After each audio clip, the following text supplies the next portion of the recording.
नमस्कार सभी को। तो देखिए यहाँ पर हम लोग क्लास 12 फिजिक्स के 65 मल्टीपल चॉइस क्वेश्चंस को डिस्कस करेंगे और चैप्टर नंबर 2 होने वाला है जिसका नाम है इलेक्ट्रोस्टैटिक पोटेंशियल एंड कैपेसिटेंस। तो चलिए बिना टाइम वेस्ट किए स्टार्ट करते हैं, देखते हैं फर्स्ट क्वेश्चन क्या होगा। यहाँ पर कहा गया है which of the following correctly represents coulomb law in scalar form. अब देखिए दो चार्जेस हैं Q1 और Q2 और दोनों के बीच में जो डिस्टेंस है वो है R। आपको बताना है दोनों के बीच में जो फोर्स लग रहा होगा चार्जेस के बीच में वो क्या होगा। तो फोर्स का फॉर्मूला सिंपल सा है K Q1 Q2 upon R square होता है। तो यहाँ पर बी ऑप्शन आप देख सकते हैं, ये इसका बिल्कुल सही आंसर होगा। क्वेश्चन नंबर 2 पे आते हैं। In Coulomb's law the proportionality constant K in vacuum is approximately. देखिए आपने भी देखा फोर्स के फॉर्मूले में क्या था, K Q1 Q2 upon R square था या D स्क्वायर था। यहाँ पर पूछा गया है जो K है, K होता है क्या है, तो K को प्रोपोर्शनैलिटी कांस्टेंट कहते हैं। इसकी वैल्यू 1/4 पाई एप्सिलॉन नॉट होती है। ठीक है, epsilon not permittivity of free space होती है। आपसे पूछा क्या गया है कि इसकी वैल्यू K की वैल्यू क्या है। ठीक है, तो इसमें देखिए K की वैल्यू पूछी गई, K की वैल्यू क्या होती है, तो 9 × 10⁹ न्यूटन मीटर स्क्वायर पर कूलम स्क्वायर होती है। ठीक है, तो ये बात याद रखिएगा, बहुत ज़्यादा इंपॉर्टेंट है। और अगर मान लीजिए एप्सिलॉन नॉट की वैल्यू पूछी जाती तो वो आपको दी गई है 8.85 × 10⁻12 होती है। अगले पे आते हैं, क्वेश्चन नंबर 3 देखिए क्या कह रहा है। थर्ड में कहा गया which of the following statement about electrostatic potential energy. अब देखिए यहाँ पोटेंशियल एनर्जी की बात हो रही है, उससे रिलेटेड कौन सी बात सही है। तो पहला स्टेटमेंट देखिए क्या कह रहा है। पहले स्टेटमेंट में कहा गया electrostatic potential energy is only depend on path taken between the 2 points. क्या केवल पाथ पे डिपेंड करता है इलेक्ट्रोस्टैटिक एनर्जी? तो आंसर गलत है, केवल पाथ पे डिपेंड नहीं करता है। Electrostatic potential energy can be either positive और निगेटिव, ये बिल्कुल सही है। ठीक है, तो पोटेंशियल एनर्जी जो है ये पॉजिटिव भी हो सकती है और निगेटिव भी हो सकती है। Potential energy of system of charges always positive, बिल्कुल गलत, क्योंकि पॉजिटिव निगेटिव दोनों ही हो सकती है। Electrostatic potential is independent of initial point and final position of the charge. ये भी बात जो है ये क्या है, तो इनिशियल पोजीशन और फाइनल पोजीशन पे तो डिपेंड करता है ना, तो ये भी गलत हो जाएगा। तो इसमें सही आंसर क्या है, बी ऑप्शन जो है वही इसमें केवल सही है। क्वेश्चन नंबर 4 पे आते हैं। Which of the following statement is a fundamental characteristic of conservative force. अब देखिए कंजर्वेटिव फोर्स की इनमें कौन सी प्रॉपर्टी होती है, तो देखिए कंजर्वेटिव फोर्स ऐसा फोर्स होता है जिसमें जो वर्क डन होगा वो कभी भी पाथ पे डिपेंड नहीं करेगा। वो किस पे डिपेंड करेगा, केवल इनिशियल पॉइंट और फाइनल पॉइंट पे डिपेंड करता है। ऐसे फोर्स के द्वारा जब वर्क डन होता है तो उस फोर्स को क्या कहते हैं, हम लोग कंजर्वेटिव फोर्स कहते हैं। तो work done by the force is independent of the path taken. ठीक है, तो जैसे मान लीजिए यहाँ पर हम लोग को दिया गया है कोई भी फोर्स, मान लेते हैं इलेक्ट्रोस्टैटिक फोर्स की बात करी जाए तो वो भी क्या है, कंजर्वेटिव फोर्स होगा, क्योंकि इलेक्ट्रोस्टैटिक फोर्स के द्वारा जो वर्क डन होता है वो केवल किस पे डिपेंड करता है, इनिशियल पॉइंट और फाइनल पॉइंट पे डिपेंड करता है। लेकिन अगर work done by friction force होता, ठीक है, work done by friction force होता, तो आपसे अगर पूछा जाए फ्रिक्शन फोर्स कैसा फोर्स है, तो ये नॉन कंजर्वेटिव होगा। क्यों नॉन कंजर्वेटिव होगा, क्योंकि जो वर्क डन होगा, ठीक है, वो किस पे डिपेंड करेगा, फ्रिक्शन फोर्स के द्वारा जो वर्क डन होता है वो पाथ पे डिपेंड करता है। इसीलिए फ्रिक्शन फोर्स को क्या कहा गया, नॉन कंजर्वेटिव फोर्स कहा गया।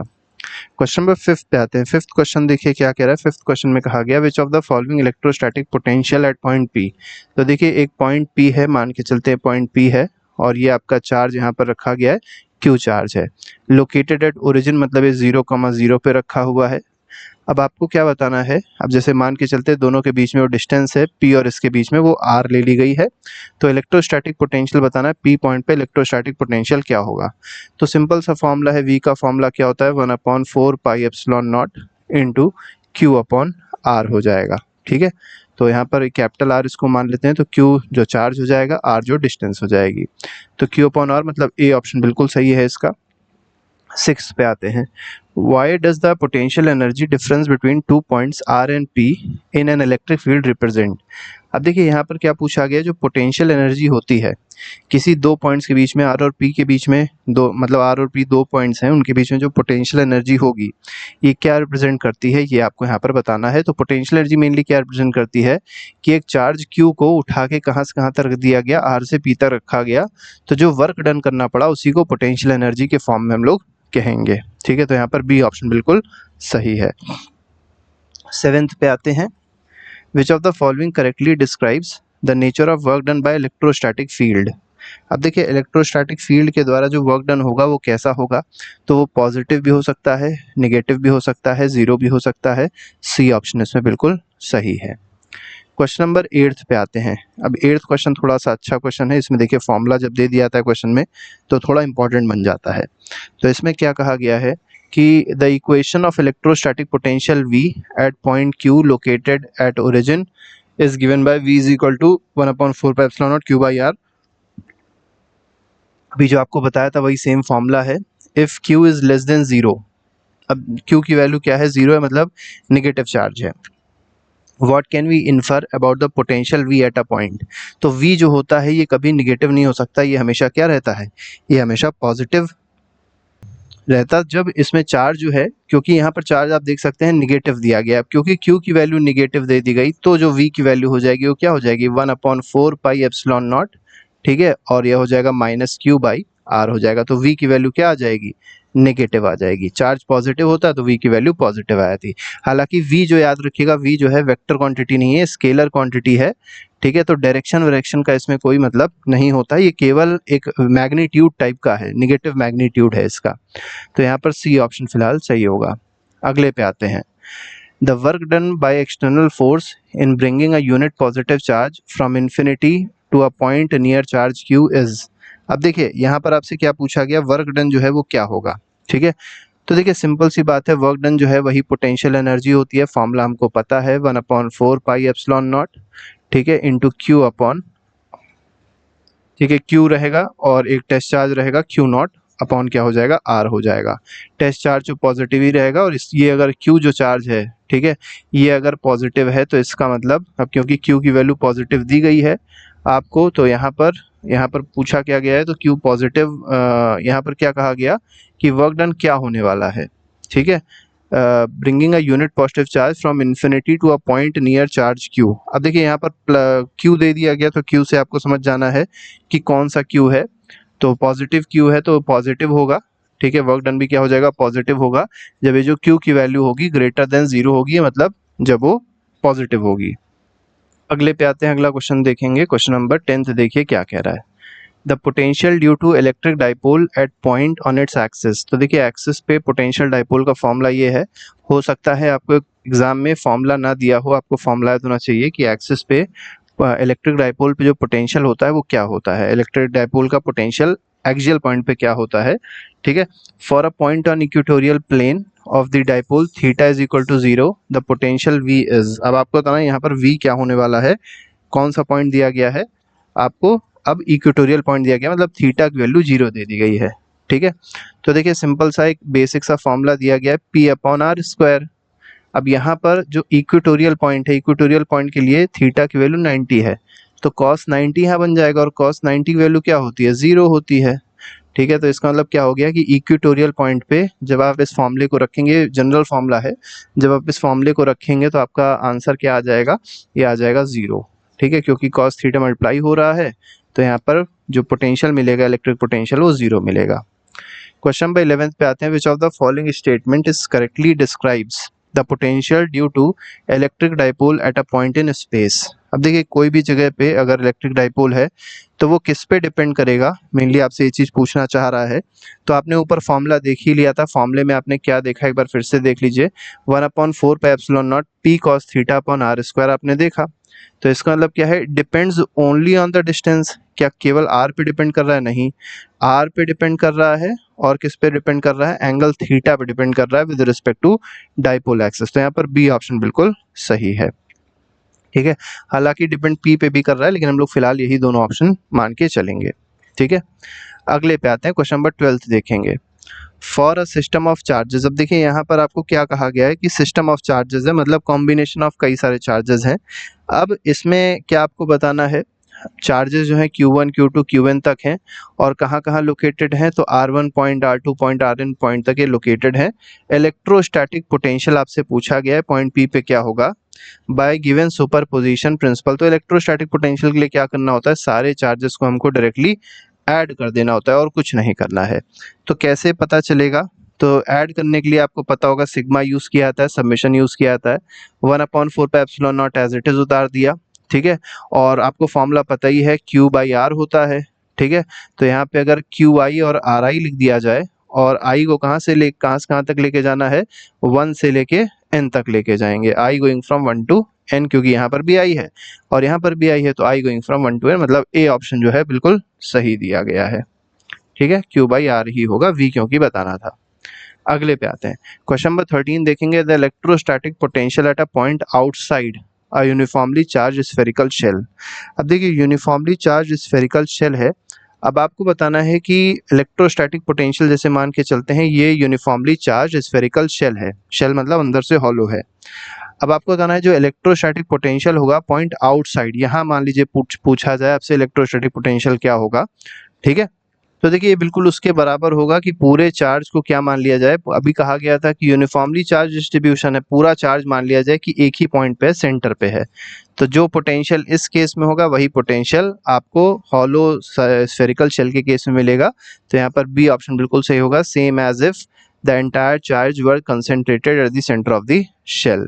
ठीक, अगले पे आते हैं, which of the following correctly describes the fall off rate of electric potential due to dipole at large distance. तो देखिए जब लार्ज डिस्टेंस पे हम लोग जाते हैं तो किस तरीके से पोटेंशियल जो है, इलेक्ट्रिक पोटेंशियल किस तरीके से रिड्यूस होता है ये आपको बताना है। तो आपने क्या देखा था कि जो इलेक्ट्रिक पोटेंशियल था डाइपोल के केस में वो किस पे डिपेंड कर रहा था, 1/r² पे डिपेंड कर रहा था, तो जैसे जैसे आर बढ़ेगा, ठीक है, तो पोटेंशियल कम होता है, इसीलिए इसको फॉल ऑफ रेट कहा गया है। तो किस पे डिपेंड कर रहा है, r² के इनवर्सली प्रोपोर्शनल है, तो यहाँ पर बी ऑप्शन बिल्कुल सही है। क्वेश्चन नंबर 15 पे आते हैं, 15 क्वेश्चन देखिए क्या कह रहा है। 15 क्वेश्चन में कहा गया for electric dipole the dipole moment P। अब देखिए डाइपोल मोमेंट P है, P का फॉर्मूला होता है Q इंटू 2a। अब ये 2a क्या है, जैसे मान लीजिए आपके पास दो इक्वल एंड अपोजिट चार्ज है, एक प्लस Q चार्ज है और एक माइनस Q चार्ज है, और दोनों के जो बीच की डिस्टेंस है वो क्या ली जाती है, 2a ली जाती है अपने कैलकुलेशन को इजी करने के लिए। The direction of P is, अब देखिए आपसे पूछा गया है जो डाइपोल मोमेंट है उसका डायरेक्शन क्या होने वाला है, ये यहाँ पर आपको बताना है। ठीक है, तो डाइपोल मोमेंट का जो डायरेक्शन होगा वो माइनस Q से प्लस Q की तरफ होगा, तो याद रखिएगा ए ऑप्शन इसमें बिल्कुल सही है। ठीक है, अगले पे आते हैं, for a single point charge Q। अब देखिए सिंगल पॉइंट चार्ज है, Q चार्ज है यहाँ पर, अब इसका जो इक्वी पोटेंशियल सरफेस बनेगा वो कैसा बनेगा, तो कंसेंट्रिक सर्कल्स नहीं बनेंगे, याद रखिएगा कंसेंट्रिक क्या बनेंगे, स्फेयर्स बनेंगे, तो यहाँ पर बी ऑप्शन बिल्कुल सही है। गलती बच्चे ही करते हैं कि कंसेंट्रिक सर्कल सबसे पहले देखेंगे, और क्योंकि यही दिया भी गया है और अगर आप किताबों में देखेंगे तो कुछ इस तरीके का बना रहता है, ठीक है, तो आपको केवल ये समझना है जो ऐसा बना रहता है ये सर्कल नहीं है, ये हर डायरेक्शन में है, 3D में है, तो इसलिए concentric sphere will be the correct answer of question number 16। अगले पे आते हैं, क्वेश्चन नंबर 17 देखते हैं, equipotential surfaces for a uniform electric field along x axis are. अब देखिए electric field along x axis है, अब बताने इक्विपोटेंशियल सरफेस जो बनेगा इस केस में वो कैसा होगा। ठीक है, तो प्लेन मतलब ये प्लेन होगा पैरेलल टू वाईजेड प्लेन के पैरेलल होगा, ठीक है, planes parallel to YZ plane will be the correct answer. अब अगर ये एक्स एक्सिस है तो ये वाई एक्सिस होगी और ये क्या होगी, जेड एक्सिस होगी, तो ये दोनों एक्सिस जो है इनके क्या होगा, पैरेलल होगा, ठीक है, प्लेन्स बनेंगे इसमें। अगले पे आते हैं, क्वेश्चन नंबर 18 देखेंगे, इसमें कहा गया था electric field at a point on equipotential surface is. अब देखिए इलेक्ट्रिक फील्ड पूछी गई है, इक्विपोटेंशियल सरफेस पे जो इलेक्ट्रिक फील्ड होती है वो कैसी होती है, तो सरफेस के नॉर्मल होती है, बहुत बेसिक सा क्वेश्चन है। क्वेश्चन नंबर 19 पे आते हैं, which of the following statement is true about an equipotential surface. अब इक्विपोटेंशियल सरफेस के बारे में पूछा गया है, कौन सी बात सही है, तो आपको पता है इक्विपोटेंशियल सरफेस में जैसे मान लीजिए दो पॉइंट हैं किसी इक्विपोटेंशियल सरफेस पे, तो दोनों पे जो पोटेंशियल होगा वो तो सेम होगा, ठीक है, तो जो वर्क करना पड़ता है तो वर्क क्या होता है, Q इंटू डेल्टा वी होता है, ठीक है, अब डेल्टा वी क्या हो जाएगा, 0, तो वर्क भी क्या हो जाएगा, 0 हो जाएगा, तो no work is done in moving a charge along equipotential surface, ये ऑप्शन बिल्कुल सही है इसका। 20th क्वेश्चन पे आते हैं, the potential difference between the two closely spaced equipotential surface A and B is delta V. तो देखिए आपको क्या कहा गया कि पोटेंशियल डिफरेंस जो दिया गया है two closely spaced equipotential surface A and B, दो सरफेसेस हैं, एक ए है एक बी है, ठीक है, और दोनों के बीच में जो पोटेंशियल डिफरेंस आ रहा है वो डेल्टा वी का दिया गया है, and perpendicular distance between them is delta del, दोनों के बीच में जो परपेंडिकुलर डिस्टेंस है वो कितने, डेल्टा एल है the magnitude of electric field in the region between the surface is. अब आपको बताना है इलेक्ट्रिक फील्ड क्या होने वाली है, ये यहाँ पर बताया। तो इलेक्ट्रिक फील्ड आपको पता है, इलेक्ट्रिक फील्ड क्या होता है, dv बाई dl होता है। ठीक है, तो यहाँ पर dv बाई dl हो जाएगी, तो यहाँ पर ए ऑप्शन इसलिए बिल्कुल सही है। ठीक है, अगले पे आते हैं, क्वेश्चन नंबर 21 देखेंगे। The electric field is in the direction. अब देखिए इलेक्ट्रिक फील्ड का डायरेक्शन क्या होता है, ये आपको यहाँ पर बताना है। तो इलेक्ट्रिक फील्ड का जो डायरेक्शन होता है, तो in which the potential decreases steepest, जहां पर पोटेंशियल बहुत तेजी से डिक्रीज होता है वही डायरेक्शन होता है। तो पोटेंशियल जहां पर डिक्रीज होगा वही इलेक्ट्रिक फील्ड का क्या हो जाएगा, डायरेक्शन हो जाएगा। अगले पे आते हैं, फॉर अ डाइपोल। अब देखिए डाइपोल से रिलेटेड क्वेश्चन है, इक्यू पोटेंशियल सरफेसेस आर। अब देखिए डाइपोल के केस में जो इक्यू पोटेंशियल सरफेस होगा ये कैसा होगा, तो सिमेट्रिक होगा। ठीक है, सिमेट्रिकल होगा around the axis of the dipole. तो एक्सिस के अराउंड क्या होगा, जो इक्यू पोटेंशियल सरफेस होगा उसका मतलब जो डाइपोल होगा उसके लिए इक्यू पोटेंशियल सरफेस बनेगा वो क्या होगा, सिमेट्रिक होगा along the surface axis of dipole. यहाँ पर सी ऑप्शन बिल्कुल सही हो जाएगा। In the reason around a positive charge. अब देखिए आपको एक पॉजिटिव चार्ज दे दिया गया और आपसे पूछा क्या गया है कि पॉजिटिव चार्ज के around the equipotential surfaces are spaced more closely together. वे पास पास क्यों होते हैं, ठीक है, पॉजिटिव चार्जेस में region around a positive charge, जो भी पॉजिटिव चार्ज के अराउंड रीजन होगा, तो इक्यू पोटेंशियल सरफेस जो होते हैं बहुत क्लोजली, बहुत पास पास क्यों होते हैं, ये यहाँ पर आपको बताना है। मेनली आपसे नहीं पूछा गया, मेनली पूछा गया कहाँ पर होते हैं। ठीक है, तो ये देखिए कहा गया ना, equipotential surfaces are spaced more closely together. अब ये कहाँ पर बहुत ज्यादा पास पास होते हैं, तो चार्ज के पास में ये बहुत ही क्लोजर होंगे इक्विपोटेंशियल सरफेसेस। ठीक, अगले पे आते हैं, क्वेश्चन नंबर 24 में देखेंगे, equipotential surface due to two identical positive charges are. अब देखिए दो एक ही तरीके के पॉजिटिव चार्जेस हैं, तो उनका जो इक्यू पोटेंशियल सरफेस होगा वो किस तरीके का होगा ये बताना है। तो सिमेट्रिक होगा along about the line joining the two charges. यहाँ पर सी ऑप्शन बिल्कुल सही है। क्वेश्चन नंबर 25 पे आते हैं, if the potential difference between the two points on equipotential surface is zero. अब देखिए पोटेंशियल डिफरेंस दिया गया है दो पॉइंट्स में, वो क्या है, जीरो है, तो वर्क डन क्या हो जाएगा, ये सिंपल सा क्वेश्चन है, हालांकि इसको डिस्कस भी कर लिया था, जीरो ही होगा। अगले पे आते हैं, the potential energy of system Q1 and Q2। अब देखिए पोटेंशियल एनर्जी से रिलेटेड क्वेश्चन है। ठीक है, तो फॉर्मूला क्या होता है पोटेंशियल एनर्जी का, तो Q1 Q2 बाई R हो जाएगा, R12 हो जाएगा। तो ए ऑप्शन इसमें बिल्कुल सही है, तो 1/4 pi epsilon not Q1 Q2 upon R12। अगले में आते हैं, द पोटेंशियल एनर्जी। अब देखिए पोटेंशियल एनर्जी पूछी गई है, तीन चार्जेस हैं, जैसे एक चार्ज Q1 ये हो गया, ठीक है, ये चार्ज हो गया Q2 और ये चार्ज हो गया Q3। तीनों के बीच में डिस्टेंस देख लेते हैं, located at R1 R2 R3 respectively, मतलब इसको मान के चलते हैं, ये R1 दी गई है, ये R2 दी गई है और ये कहाँ दी गई है, R3 दी गई है। ठीक है, अब आपसे पूछा क्या गया है, अब देखिए अगर ओरिजिन से ये R1 R2 R3 अगर ओरिजिन से दिया हुआ है तो ये R12 हो जाएगा, ये R23 हो जाएगा और R31 हो जाएगा। तो ऐसे भी आप इसको कर सकते हैं, कोई दिक्कत नहीं है। हालांकि जब भी न्यूमेरिकल दिया आता है तो आपको सीधे सीधे डिस्टेंस दे दी जाएगी R12 की। तो सिंपल आपसे पोटेंशियल एनर्जी पूछी गई है, क्या होगी, तो पोटेंशियल एनर्जी हो जाएगी इन दोनों के बीच में, इन दोनों के बीच और इन दोनों के बीच, तीनों को क्या कर दीजिए, बेसिक तरीके से मतलब स्केलर एडिशन कर दीजिए, आपको आंसर मिल जाएगा। तो ये हो जाएगा Q1 Q2 upon 4 pi epsilon not R12, ये वाली आ गई। इसके बाद Q1 Q3 मतलब ये वाली आ रही है Q1 Q3 upon R13 R31 एक ही बात है, अलग नहीं है इसमें, क्योंकि ये स्केलर क्वांटिटी है। और इसी तरीके से Q1 Q2 Q3 हो गया और R23 हो गया, तो यहाँ पर बी ऑप्शन बिल्कुल सही है, आसानी से किया जा सकता है। क्वेश्चन नंबर 28 पे आते हैं। 28 क्वेश्चन देखिए क्या कह रहा है, the potential energy Q at point R। तो पोटेंशियल एनर्जी एक पॉइंट, एक चार्ज की पोटेंशियल एनर्जी, Q चार्ज की पोटेंशियल एनर्जी पॉइंट R पे दी गई है VR। ठीक है, अब आपको क्या बताना है, इलेक्ट्रिक फील्ड विद पोटेंशियल। अब आपको क्या बताना है, पोटेंशियल एनर्जी आपको बतानी है।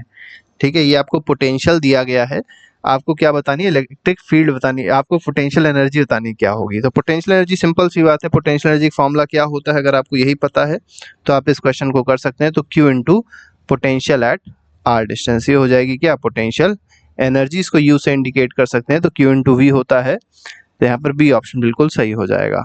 अगले पे आते हैं, 29 क्वेश्चन में कहा गया, potential energy of an electric dipole with dipole moment P in uniform electric field E when the dipole is at angle theta to the field is. देखिए ये भी थोड़ा सा क्वेश्चन आप देखेंगे तो बेसिक सा ही है, कोई बहुत कठिन नहीं है इसका, हालांकि डेरिवेशन भी रहता है जो कराया जाता है। तो -b cos थीटा इसका फिलहाल आंसर होगा, सी ऑप्शन इसका सही हो जाएगा। ठीक है, तो इसको आप केवल याद भी कर सकते हैं, ऐसी कोई दिक्कत की बात नहीं है। अगले पे आते हैं। 30th क्वेश्चन में देखिए क्या कहा गया, for system of two charges in an electric field E the potential energy of the system is. अब देखिए इलेक्ट्रिक फील्ड किसी सिस्टम में ई है और यहाँ पर दो चार्जेस हैं, Q1 चार्ज है और एक Q2 चार्ज है। अब मान के चलते हैं इस पूरे सिस्टम में जो इलेक्ट्रिक फील्ड है वो क्या है, ई के बराबर है, ई कांस्टेंट है। पूछा क्या गया है, इस सिस्टम में पोटेंशियल एनर्जी कितनी होगी। ठीक है, तो सिंपल सा काम करना है, पहले आप क्या करिए Q1 इंटू ई कर दीजिए, फिर Q2 इंटू ई कर दीजिए। अब लेकिन यहाँ पर पूछा क्या गया था, पोटेंशियल एनर्जी आपको बतानी है। ठीक है, तो ये तो आपको फोर्स मिल जाएगा अगर आप मल्टीप्लाई कर देंगे तो इलेक्ट्रिक फील्ड को Q से। तो आपको क्या करना पड़ेगा, पहले इलेक्ट्रिक फील्ड जो है, देखिए इलेक्ट्रिक फील्ड से आप क्या करेंगे, पोटेंशियल पहले क्रिएट निकालेंगे। तो पोटेंशियल जो इस पॉइंट पे है उसको आप Q1 से मल्टीप्लाई करिए।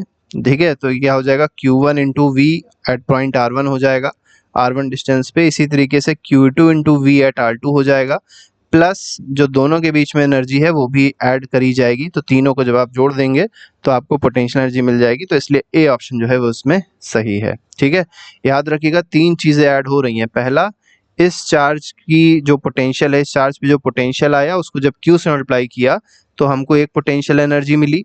दूसरी पोटेंशियल एनर्जी इस वाले चार्ज की वजह से मिली और इलेक्ट्रिक फील्ड की वजह से मिली या पोटेंशियल की वजह से मिली, और एक पोटेंशियल एनर्जी दोनों के बीच में जो फोर्स लग रहा था उसकी वजह से मिली। तो तीन पोटेंशियल एनर्जी यहाँ पर भी मिलेगी। अगले में आते हैं, potential energy of a system of charges Q1, Q2, Q3 in an electric field is sum of. अब देखिए यहाँ पर आपसे क्या पूछा गया है, यहाँ पर जो पूछा गया है कि यहाँ पर अभी आपको दो चार्ज दिए गए थे। अब देखिए सेम वही क्वेश्चन है, अलग नहीं है।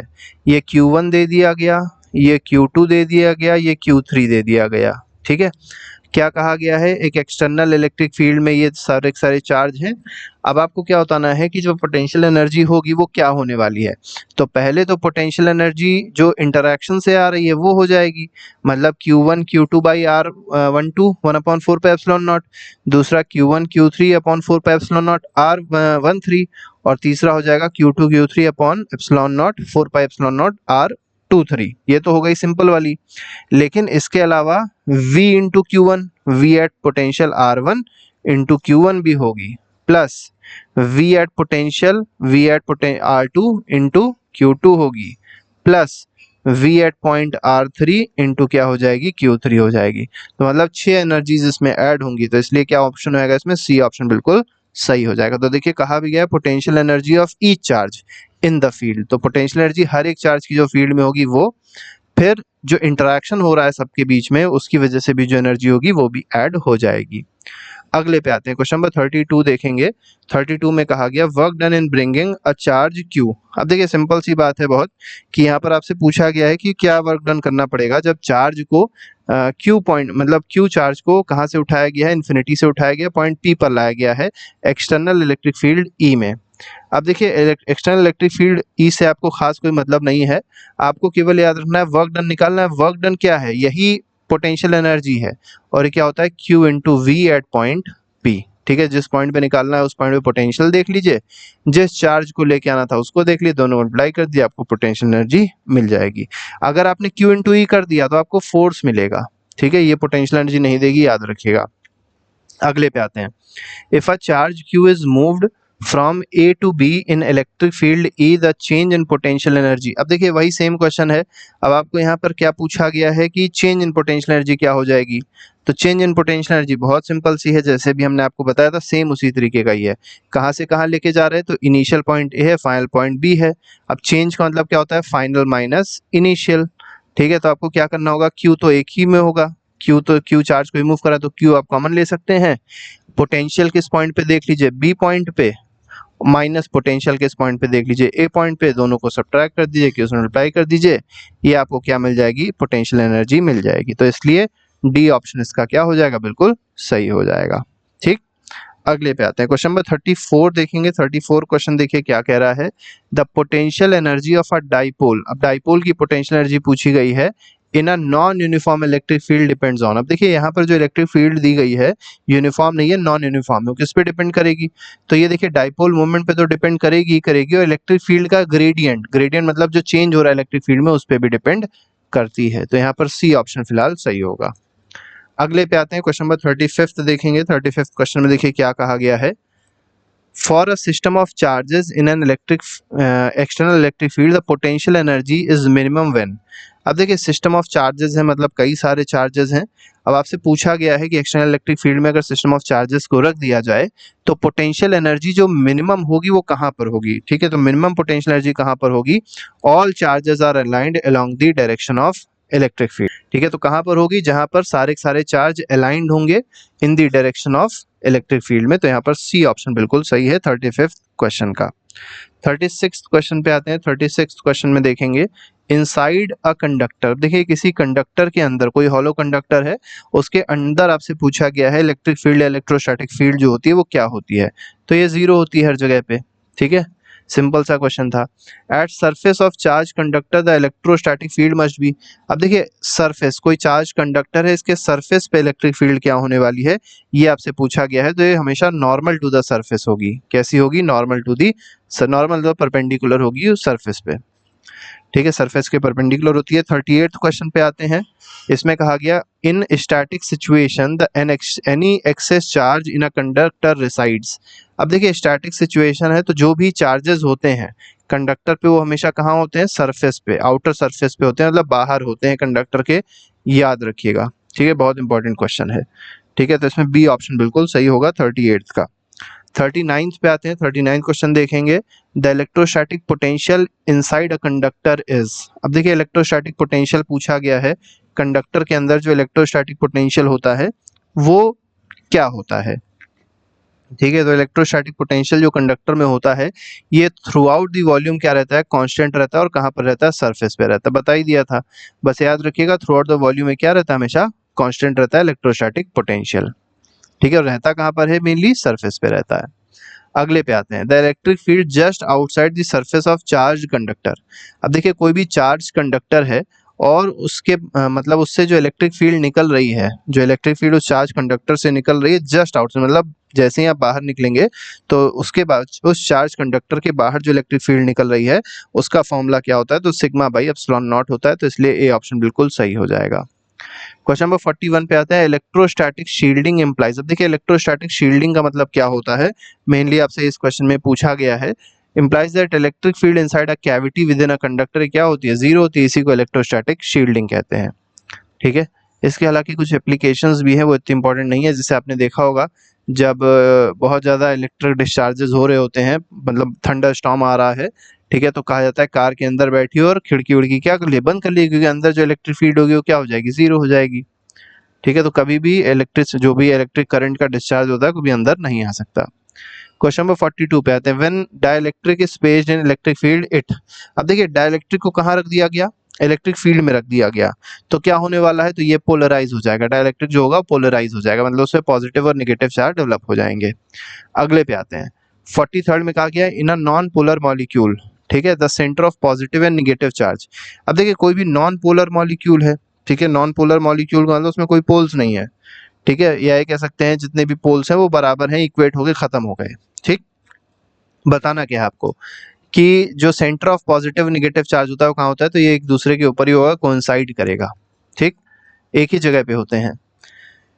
The electric susceptibility of dielectric medium is related to. अब देखिए इलेक्ट्रिक ससेप्टिबिलिटी जो होती है डाइलेक्ट्रिक मीडियम की वो किससे रिलेटेड होती है? ये इस क्वेश्चन में आपसे पूछा गया है।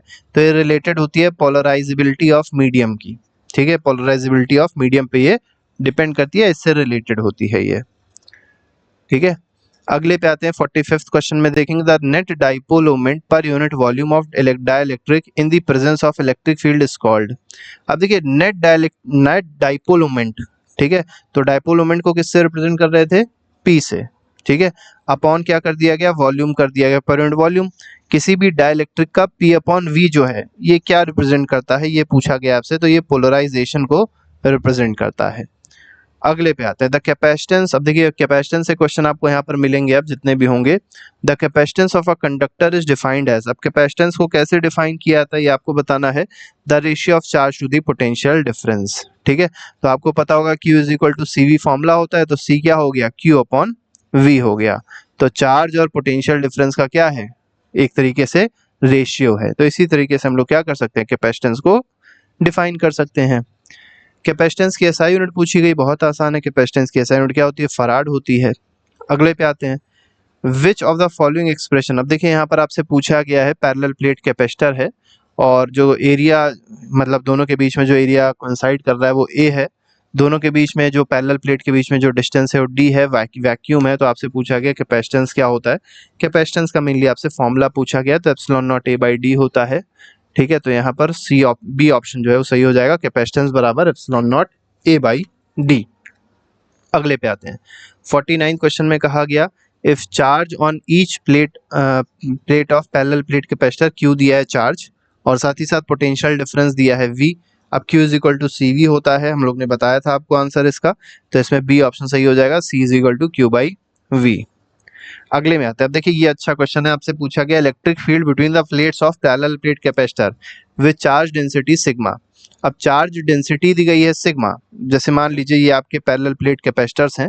ठीक है, अब यहाँ पर पूछा गया है बिटवीन द पैरेलल प्लेट, मतलब यहाँ पर आपको क्या बताना है, इलेक्ट्रिक फील्ड बताना है क्या होगी पैरेलल प्लेट कैपेसिटर में। ठीक है, तो ये हो जाएगी sigma upon epsilon not. B option इसमें भी क्या हो जाएगा, सही हो जाएगा। अगले पे आते हैं, 50 के बाद 51st क्वेश्चन को देखेंगे। When dielectric of dielectric constant K is inserted between parallel plate capacitor the capacitance becomes. अब देखिए किसी भी हमने डाइलेक्ट्रिक को जब डाला, कहाँ डाला, तो इसको डाला है पैरेलल प्लेट कैपेसिटर जो था इसके बीच। ये मान लिया पैरेलल प्लेट कैपेसिटर है, इसके बीच में हम लोग क्या कर दे रहे हैं, एक K डाइलेक्ट्रिक कांस्टेंट जिसका K है, ऐसा हम लोग क्या डाल दे रहे हैं, एक इसमें डाइलेक्ट्रिक मीडियम में मटेरियल डाल दे रहे हैं। तो बताना है कि कैपेसिटेंस क्या हो जाएगा। तो ये आपको पता होगा एब्जॉर्बर की तरह काम करता है। ठीक है, एब्जॉर्बर की तरह ये काम करेगा। ठीक है, अब क्योंकि एब्जॉर्बर की तरह काम करेगा तो क्या करेगा, ये जो उसका कैपेसिटेंस होता है वो इंक्रीज कर देता है K टाइम्स। तो यहाँ पर B ऑप्शन बिल्कुल सही है, तो KC हो जाएगा। अब अगले पे आते हैं, द यूनिट ऑफ कैपेसिटेंसेस। अब कैपेसिटेंस की यूनिट क्या होती है पूछा गया आपसे, बहुत सिंपल है, बता ही दिया था, फराड होती है, इसमें ज्यादा परेशान होने की जरूरत नहीं है, पूछा आता है बार बार। अगले में आते हैं, अगला क्वेश्चन देखिए क्या है, if the area of each parallel plate capacitor 1 metre square दिया है, सेपरेशन या 1 मिलीमीटर दिया है, what is the capacitance in vacuum. अब आपको बताना है कैपेसिटेंस वैक्यूम में क्या होने वाला है। ठीक है, तो ये हो जाएगा 8.85 इंटू 10⁻⁹ फराड, क्योंकि आपको पता है पहले आप क्या करेंगे, इस 1 मिलीमीटर को किस में कन्वर्ट करेंगे, मीटर में कन्वर्ट करेंगे, तो 10⁻³ मीटर हो जाएगा। फिर फॉर्मूला लगा देंगे, C is equal to epsilon naught A/D। ठीक है, तो एप्सिलॉन नॉट की जो वैल्यू है वो 8.85 इंटू 10⁻18 है। ये जो D है ये -3 में रहेगा, जब ये ऊपर आएगा तो +3 हो जाएगा, यहाँ -12 है तो +3 -2 बन जाएगा, -9 बन जाएगा। A ऑप्शन सही हो जाएगा। बहुत बेसिक सी कैलकुलेशन है, इसको कोई भी कर सकता है, इसमें कोई ऐसी दिक्कत नहीं है। अगले में आते हैं, which of the following statement is true about electric field between the plates of parallel plate capacitor. अब देखिए पैरेलल प्लेट कैपेसिटर में जो इलेक्ट्रिक फील्ड है वो क्या होने वाली है, भी हमने देखा था सिग्मा अपॉन एप्सिलॉन नॉट होती है, तो ये यूनिफॉर्म भी है और साथ ही साथ नॉन जीरो भी है, तो इसमें B ऑप्शन बिल्कुल सही है। क्वेश्चन नंबर 55 पे आते हैं, 55वां क्वेश्चन देखिए क्या कह रहा है, what happens to the capacitance of parallel plate capacitor if the separation between the plates is doubled. Separation मतलब D को डबल किया गया, तो C is equal to epsilon naught A/D है। अब D को जब डबल कर रहे हैं तो क्या हो जाएगा, कैपेसिटेंस हाफ हो जाएगा ना। ठीक है, तो अगर 55वें का आंसर देखा जाए तो क्या हो जाएगा, C हो जाएगा। इसी में अगर कहा था कि एरिया जो कॉन्साइड कर रहा है उसको डबल करते तो कैपेसिटेंस क्या होता, तो भी डबल होया था। ठीक है, वो डिपेंड करता है कर क्या रहे हैं। अगले में आते हैं, यहाँ पर देखिए क्या कहा गया, पैरेलल प्लेट कैपेसिटर है जिसका कैपेसिटेंस है 10 पिकोफैराड एयर में। ठीक, और क्या किया गया, एक डाइलेक्ट्रिक मटेरियल डाल दिया गया है 5 जिसका K 5 है। ठीक है, तो आपको बताना नया कैपेसिटेंस क्या होगा, तो अभी हमने बताया था एब्जॉर्बर की तरह काम करता है, तो क्या करता है ये कैपेसिटेंस को इंक्रीज कर देता है। और कितना इंक्रीज करता है, KC बना देता है, न्यू कैपेसिटेंस को KC बना देता है। तो K क्या है आपका 5 है, पहले से कैपेसिटेंस था 10, तो कितना हो जाएगा 50 पिको फराड हो जाएगा। ठीक है, तो बी ऑप्शन इसमें बिल्कुल सही है। 57th क्वेश्चन पे आते हैं, area of parallel plate capacitor is increased, what happens to the capacitance, तो इंक्रीज हो जाएगा, epsilon naught A by D है, ए के डायरेक्टली प्रोपोर्शनल है। अगले पे आते हैं, क्वेश्चन नंबर 58 पे देखिए क्या कहा गया। अब एनर्जी से रिलेटेड यहाँ पर क्वेश्चन मिलेगा आपको कि एनर्जी जो कैपेसिटेंस में स्टोर होती है वो क्या है। ठीक है, तो एनर्जी का फॉर्मूला क्या होता है, तो हाफ सी वी स्क्वायर भी होता है। ठीक है, और आपको पता है Q is equal to C V होता है, तो यहाँ से आप चाहें तो V की वैल्यू निकाल सकते हैं, तो V क्या हो जाएगा, Q बाई सी हो जाएगा, यहाँ पुट कर दीजिए तो हो जाएगा half into C into Q square upon C square, ये कट गया तो क्या आ गया, half into Q square by C आ गया। तो ये भी देखिए इसमें ऑप्शन सही है, ये भी सही है, तो इसमें डी ऑप्शन सही हो जाएगा, both A and B are correct. ये दोनों फॉर्मूले हैं किसकी, एनर्जी स्टोर जो होती है पैरेलल प्लेट कैपेसिटर में। 59 क्वेश्चन पे आते हैं। 59 क्वेश्चन देखिए क्या कह रहा है, when the charge on capacitor is doubled, ठीक है, चार्ज को डबल कर दिया गया, how does the energy stored in capacitor change, अब एनर्जी कैसे चेंज होती है। ठीक है, अब देखिए हमने क्या देखा था कि चार्ज को डबल कर रहे हैं, तो चार्ज वाला फॉर्मूला ये है क्यू स्क्वायर बाई सी है। ठीक है, तो एनर्जी जो है वो किस पे डिपेंड करती है, क्यू स्क्वायर बाई सी है। तो कैपेसिटेंस को तो सेम रखा है, लेकिन चार्ज डबल कर दिया गया, जब चार्ज को डबल करेंगे 2Q करेंगे तो 2Q का होल स्क्वायर हो जाएगा, तो 4Q स्क्वायर बाई सी बन जाएगा, तो 4 टाइम्स हो गया ना, तो इसीलिए क्या कहेंगे कि क्वाड्रपल हो गया। ठीक है, 4 टाइम्स हो जाएगा, जो एनर्जी स्टोर होगी अब 4 गुनी हो जाएगी। अगले पे आते हैं ना, parallel plate capacitor, if plate area is increased while the separation between the plates and the voltage across the plates are kept constant, how does energy stored in the capacitor change। अब देखिए यहाँ पर क्या कह रहे हैं, plate area को increase कर रहे हैं। अब आपको पता है कैपेसिटेंस क्या होता है, epsilon naught A by D होता है, तो प्लेट एरिया को जब बढ़ाएंगे, ठीक है, तो एरिया को जब बढ़ाएंगे तो कैपेसिटेंस क्या हो जाएगा, बढ़ जाएगा। ठीक, अब देखिए यू का फॉर्मूला क्या है, हाफ सी वी स्क्वायर है। अब क्या कहा गया था कि वोल्टेज जो है उसको क्या रखा गया है, कांस्टेंट, मतलब ये चीज कांस्टेंट है तो किस पे डिपेंड कर रहा है, सी पे। अब सी बढ़ गया तो यू भी क्या हो जाएगा, बढ़ जाएगा, तो 60th क्वेश्चन में ए ऑप्शन बिल्कुल सही हो जाएगा। ठीक है, तो आपको कनेक्ट करना पड़ेगा, आसानी से हो जाएगा, कोई दिक्कत की बात नहीं है। अगले पे आते हैं, 61 क्वेश्चन में आते हैं, what is the energy density, मतलब आपसे पूछा गया एनर्जी पर यूनिट वॉल्यूम क्या होती है of electric field between the parallel plate capacitor. अब देखिए पैरेलल प्लेट कैपेसिटर है, तो जो इलेक्ट्रिक फील्ड डेंसिटी होगी, या इलेक्ट्रिक फील्ड मतलब एनर्जी डेंसिटी, इलेक्ट्रिक फील्ड नहीं एनर्जी डेंसिटी पूछी गई है, तो एनर्जी अपॉन वॉल्यूम की वैल्यू क्या होती है, तो half Q not into E square होती है, ए ऑप्शन इसमें बिल्कुल सही है। ठीक है, तो 61st क्वेश्चन में अगर आप देखेंगे तो ए ऑप्शन इसका सही हो जाएगा। 62 पे आते हैं, a capacitor is charge to potential difference V and disconnected from the charging source, पहले चार्ज कर रहे थे, ठीक है, V पोटेंशियल से चार्ज कर रहे थे, फिर उसको क्या कर दिया गया, चार्जिंग सोर्स से उसको डिस्कनेक्ट कर दिया गया। If the separation between the plates is increased, दोनों के बीच में जो D था उसको क्या कर दिया गया, बढ़ाया गया। How does the energy stored in the capacitor change, अब एनर्जी जो स्टोर हो रही थी कैपेसिटर में वो किस तरीके से चेंज होगी, तो वो क्या हो जाएगी, बढ़ जाएगी। ठीक है, क्यों बढ़ जाएगी, सिंपल सी बात है, क्योंकि कैपेसिटेंस जो है वो क्या हो जाएगा, अब देखिए सेपरेशन जो है वो क्या कर दिया गया है, इंक्रीज किया गया, मतलब डी बढ़ाएंगे तो कैपेसिटेंस क्या हो जाएगा, कम हो जाएगा। अब यहाँ पर क्यू स्क्वायर बाई सी वाला आपको कॉन्सेप्ट लगाना पड़ेगा, आपका आंसर हो जाएगा। तो कैपेसिटेंस क्योंकि कम हो रहा है लेकिन चार्ज बढ़ेगा, चार्ज बढ़ने की वजह से क्या हो जाएगा कि जो एनर्जी जो स्टोर हो रही थी कैपेसिटेंस में वो इंक्रीज हो जाएगी। अगले पे आते हैं, क्वेश्चन नंबर हम लोग 63rd देखेंगे। 63rd क्वेश्चन देखिए क्या कह रहा है, which of the following expression correctly relates the potential energy stored in capacitor to the capacitance and charge. अब देखिए वही सेम क्वेश्चन है जो भी हम लोग ने देखा भी था। ठीक है, तो इसका आंसर क्या हो जाएगा, इसमें क्यू स्क्वायर बाई सी भी आंसर, देखिए यही दोनों ऑप्शन ही है, एक ही जैसे हैं, तो इसमें बी ऑफ डी ऑप्शन सही होगा। अब देखिए क्यू स्क्वायर बाई टू सी भी वही है, क्यू स्क्वायर बाई टू सी दोनों ही यही है। ठीक है, तो चाहे इसको लिखिए चाहे इसको लिखिए, मतलब इसमें डी ऑप्शन बिल्कुल सही है। 64th पे आते हैं, इफ, अब देखिए यहाँ पर क्या कहा गया, एक डाइलेक्ट्रिक कांस्टेंट के को रखा गया है, material between the plates of parallel plate capacitors increased. अब के को इंक्रीज कर रहे हैं, ठीक है, how does the energy stored, अब के को इंक्रीज करेंगे तो क्या होगा, कैपेसिटेंस बढ़ेगा। ठीक है, तो एनर्जी स्टोर्ड पूछी गई क्या होने वाली है ये आपको यहाँ पर बताना है, तो कैपेसिटेंस बढ़ेगा तो ये भी क्या हो जाएगा, बढ़ जाएगा, क्योंकि वोल्टेज क्या है, कांस्टेंट है, तो हाफ सी वी स्क्वायर आप इसमें लगा लीजिए, तो यू का formula half CV square. Voltage क्योंकि कांस्टेंट है तो डिपेंड किस पे करेगा, केवल कैपेसिटेंस पे। और कैपेसिटेंस बढ़ क्यों रहा था, क्योंकि डाइलेक्ट्रिक कांस्टेंट को बीच में रखा गया।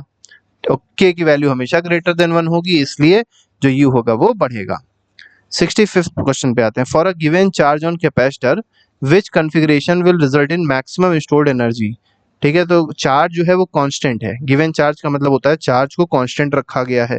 तो आपसे पूछा गया है किस केस में सबसे ज्यादा एनर्जी प्रोड्यूस होगी। ठीक है, तो सिंपल सी बात है, जब पैरेलल प्लेट्स होंगे capacitor with high dielectric constant. अब डाइलेक्ट्रिक कांस्टेंट ज्यादा होगा तो क्या है, कैपेसिटेंस ज्यादा होगा। कैपेसिटेंस ज्यादा होगा तो यू की वैल्यू भी क्या हो जाएगी, ज्यादा हो जाएगी। तो यहाँ पर बी ऑप्शन जो है वो बिल्कुल सही हो जाएगा। अगले पे आते हैं, क्वेश्चन नंबर 66 देखेंगे। 66 क्वेश्चन देखिए क्या कह रहा है। ठीक है, इसमें कहा गया what happens to the energy stored in a capacitor if dielectric material between the plates is removed. अब देखिए डाइलेक्ट्रिक डाइलेक्ट्रिक जो मटेरियल है उसको जब रिमूव किया गया, मतलब के हटा दिया गया। अब के हटाया गया मतलब कि एक तरीके से रिड्यूस किया गया, तो कैपेसिटेंस क्या हो जाएगा, कम हो जाएगा। अब कैपेसिटेंस कम हो गया तो आपको क्या बताना, एनर्जी स्टोर्ड क्या हो जाएगी, तो एनर्जी स्टोर्ड भी कम हो जाएगी। तो यहाँ पर बी ऑप्शन जो है वो क्या हो जाएगा, सही हो जाएगा। अगले पे आते हैं, आखिरी सवाल है आज का, इसको भी देख लेते हैं। इसमें देखिए क्या कहा गया, which of the following best explains why energy stored in a capacitance is considered to be in electric field between its plates. ठीक है, तो आपसे क्या पूछा गया, which of the following best explains why energy stored in capacitor is considered to be in electric field between the plates. देखिए इस question में अगर देखा जाए तो ये कहा गया है which of the following best explains why the energy stored in capacitor is considered to be in electric field between its plates. ठीक है, तो इसका आंसर क्या हो जाएगा, सी ऑप्शन इसका सही है, क्योंकि जो वर्क डन होता है, ठीक है, to transfer charge stored in the field, तो इस वजह से हम लोग ऐसा कहते हैं। तो यहाँ पर सी ऑप्शन बहुत बिल्कुल सही हो जाएगा। तो इस तरीके से हम लोग ने क्वेश्चंस को डिस्कस किया। इसके अलावा और भी चैप्टर्स के एमसीक्यूज जो हैं वो पहले से ही प्लेलिस्ट में लगाए गए हैं, उसको आप जाके देख सकते हो, अपना रिवीजन अच्छे से कर सकते हैं। तो अभी के लिए फिलहाल नहीं, thank you very much, good bye, जय हिंद।